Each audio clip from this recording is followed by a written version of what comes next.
So our chat is absolutely alive and buzzing with the problems that a certain force on the East Coast, Humberside, and some others are presenting to you successful candidates who've got through everything. You've got through the SIFT, you've got through the online assessment centre, you've got through your interview, you've got through vetting, medical, fitness. You're all lined up for an intake that starts in September, only to get an email that says, huh, it may be March next year now. So it's been moved. So what to do? Um, for some of you who've joined the chat, I sense that the intake is actually going ahead, and it's not just Humberside. There's a couple of forces that have done this. Go and have a look in the messenger. You know, the chat messenger that's attached to this group to discover more about what's going on. But it would appear as though some forces have pushed back their September intake to next March, whilst other forces have slimmed down the number of people on that intake and pushed people back to a probable March intake or January intake. Everything seems to be in a state of flux. Now, is this normal? Yeah, it is actually. You know, I think we've all got used to the luxury that was uplift. Uplift was where the government was um, recruiting like crazy. You know, like they had to recruit an additional 20,000 on top of those that would normally recruit. And they got to a position where, you know, the intake sizes were on a regular basis, they were full. And now we're back to that's finished. That's long gone now. That's like well over a year ago. We are now back to how things were before. This is how things always were. Forces having financial squeezes, they have to slim down the number of intakes or slim down the number of people on the intake. So what to do? In a moment, I'm going to tell you exactly what you should be doing if you are caught in one of these conundrums. But first of all, for those of you who haven't seen any of these lives before, I'm Brendan from Blue Light, and I set up this group several years ago. And for the past 15 years or so, I've been coaching and supporting people for the police recruitment process with a huge amount of success. Actually, I've just seen one of our success stories popping up on the feed here. I do get an indication of some of the people who've joined us. So Esther, how are you? Good to see you on this live. Esther doesn't have this problem. Esther's already in the job. So Esther, lovely to see you on this live. I hope everything's going well for you. Drop me a line. Let me know how things are going. Have you been tempted back into the detective world? Let me know. Anyway, so if you're caught in this position, there are some things you can do. Like you can apply to other forces. If you're in a position where you're getting messed about by your force and you can geographically move to a different place, then apply to another force that is recruiting. They've got to be recruiting first, but if they're recruiting, apply, transfer over your online assessment centre score.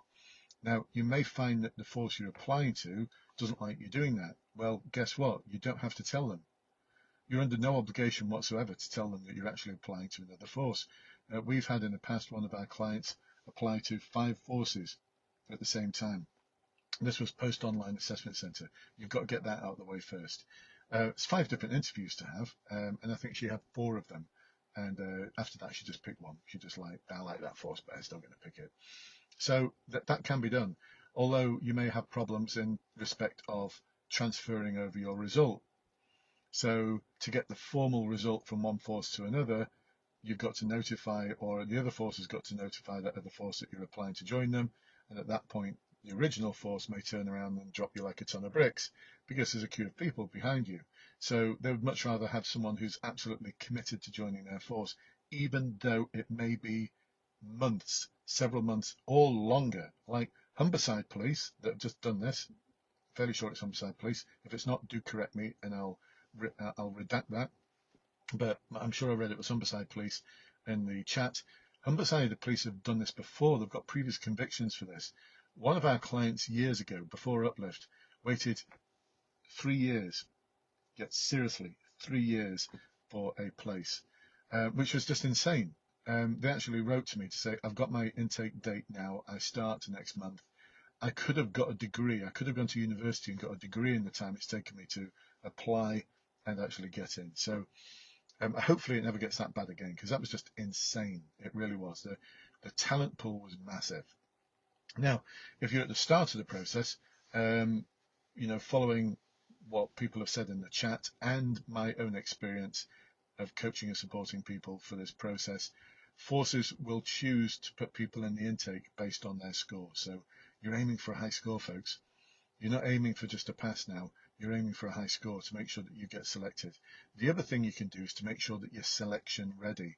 So not only just getting a high score, which guarantees you a place, but making sure that things like your references are all up to date, that your medical is available, that you've got your qualifications available. All of these things you can do at the start of the process. You can make sure you've got your qualification certificates, make sure you warm up your references, make sure you get your medical records checked to make sure there's nothing in there that would cause any concern. Don't go and get another tattoo. Like, seriously, the amount of people in the group who say, I'm halfway through the process, I'm going to get another tattoo. Should I tell my force? No, just don't get a tattoo. Just like, don't.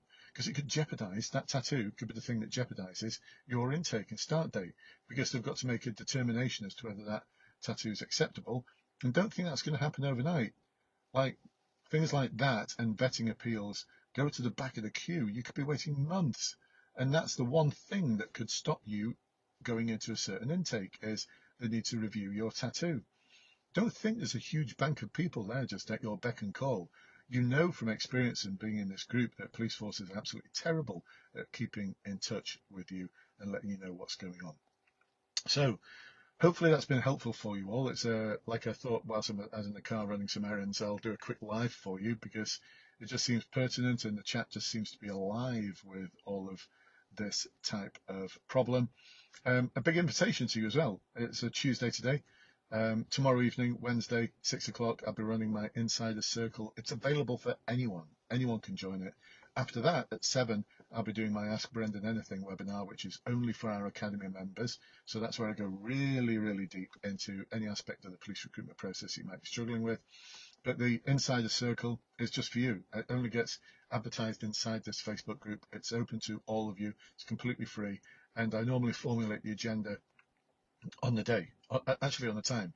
I normally present people with a blank piece of paper and say, there's the agenda.